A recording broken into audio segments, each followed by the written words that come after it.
episode on Jesse's V8 swap. This engine bay is looking horrible. We got some rust we need to repair over under the battery, which is a typical problem area on Fieros, is to rust that out. Battery leaks acid, corrodes paint, rust sets in, and then you get Swiss cheese like Jesse has over here. It's all looking kind of tatty. I mean, you got to understand this vehicle's 30 years old, so we're just going to give it a scuff. Hit it with some epoxy black paint just to make it look a little more presentable. It's nothing like show car. Jesse is not about that. He's very adamant about just make it look good, but don't put the time and effort that you would like into a show car because, well, that gets really expensive. And I don't build show cars. I build cars that you drive. So with that said, let's get to work. That and this is a complete piece of shit, and you should have bought a nicer, lower mileage car.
Alright, so what I just did is I set the number 1 to top dead center on the compression stroke.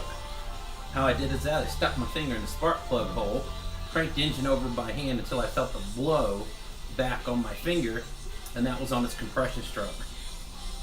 So now we're going to put the distributor in with the rotor button facing the number 1 cylinder and see if we can get this old girl in there correctly. Now, since the oil pump drive wasn't disturbed from anything I did, it should literally, hopefully, drop right in.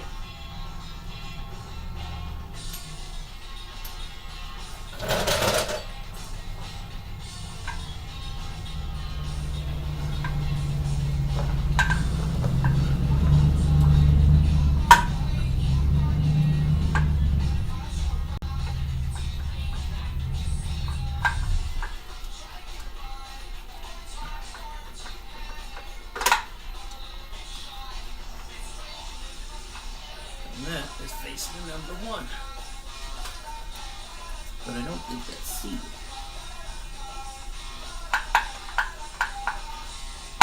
There it goes. Alright, now on the spark plug gap, online I found a whole bunch of different measurements. One was 50 thousandths, the other was 60 thousandths. So I'm going to shoot it in the middle, and set these for 55 thousandths. Now, I always like to clean my gapper. Make sure there ain't crud on it before I get started.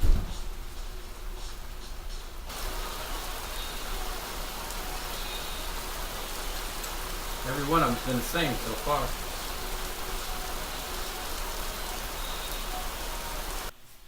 Alright, one of the next things we need to do is make an EGR block off plate. We do have the EGR, but let's go ahead and get rid of that.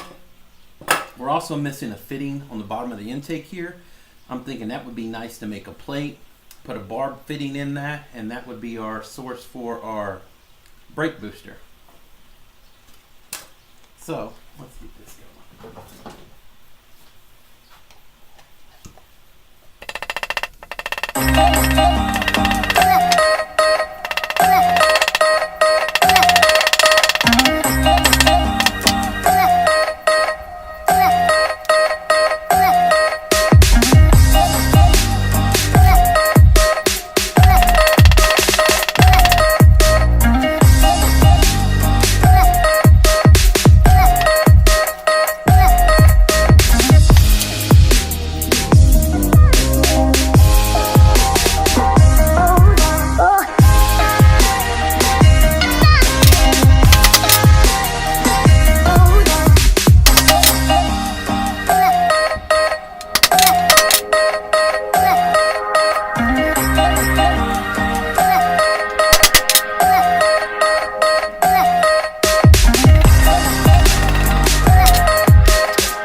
right, well, the drivetrain is ready to go back into the Fiero. Everything's pretty much buttoned up. I still don't have the suspension on the driver's side done. We are going to need new bushings for the trailing arms because Jesse's were seized on the hub. Where, if you remember, I had to cut it all off, so that's what's left of the bushing. So when Jesse gets those, we'll be able to button that suspension back up. But I think it turned out pretty darn good. You know, I did the best of what I can with the wiring. I basically had to redo the harness, extend some wires, had to bring stuff over for the air inlet temp. This is different on the Alante setup. They use a different TPS connection, so I'm waiting on Jesse to get me one of those so I can rewire that. Let's see what else. Oh, on the 4.9, on the thermostat housing, they have the coolant temperature sensor in there. On the Alante, it does one right here on the head. It has one right in here in the lower intake manifold. I'm guessing that is for the gauge. So it's just little differences. You know, this, let's see, what am I thinking of? Right here, which I'll have to show you on the new intake. But basically, the inlet air temperature it screws into the intake, where on the 4.9, it used to go right over here by the alternator into an intake port, but it only measured air temperature for, I think that's number 2 cylinder. So that's kind of weird. You still got to get an oil filter, it's fluids, things of that nature. But yeah, getting ready to put this into there. But you'll have to wait to the next episode. Thanks for watching. If you like what you see here, please consider like, subscribe, tell your friends. I'd love to hit 1,000 subscribers by summer. Yeah.